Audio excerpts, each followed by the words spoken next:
Hari kedua Second Doctoral International Conference 2025 yang digelar oleh Program Doktoral Administrasi Publik Universitas Hasanuddin bekerjasama dengan Indonesian Association for Public Administration (IAPA) pada hari kedua itu dilaksanakan di Unhas Hotel and Convention Makassar, Kamis 22 Mei 2025.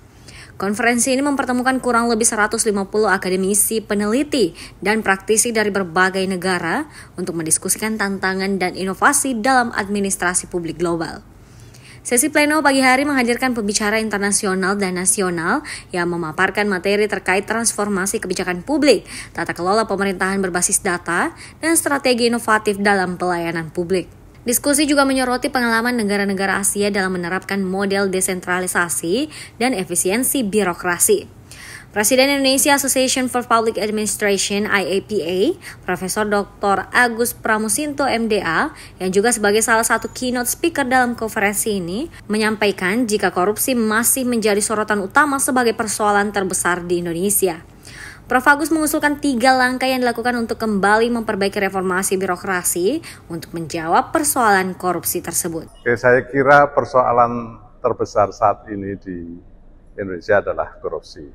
Dan kita sudah punya data yang luar biasa, mulai dari yang paling mengerikan adalah korupsi di Pertamina, 980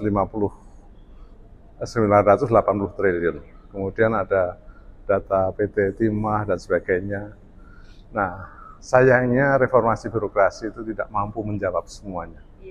Reformasi birokrasi yang dulu ada 8 area perubahan itu capek dengan dokumen, kemudian berubah menjadi reformasi berdampak, tapi tidak ada yang secara spesifik mengadres atau mengatasi korupsi.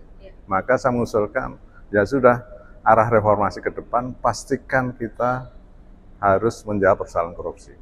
Pertama adalah kita dorong agar fokus reformasi birokrasi itu pada pemberantasan korupsi. Seluruh kementerian, seluruh instansi daerah harus memberantas korupsi. Prof. Agus menambahkan jika kampus tidak hanya bicara mengenai perkembangan akademik, tetapi memastikan setiap gagasan yang didiskusikan dapat diakomodasikan menjadi suatu kebijakan dan memperbaiki negeri ini terutama dalam pemberantasan korupsi. Zara Sabita Suceng, Rahma Humairah, Unhas TV.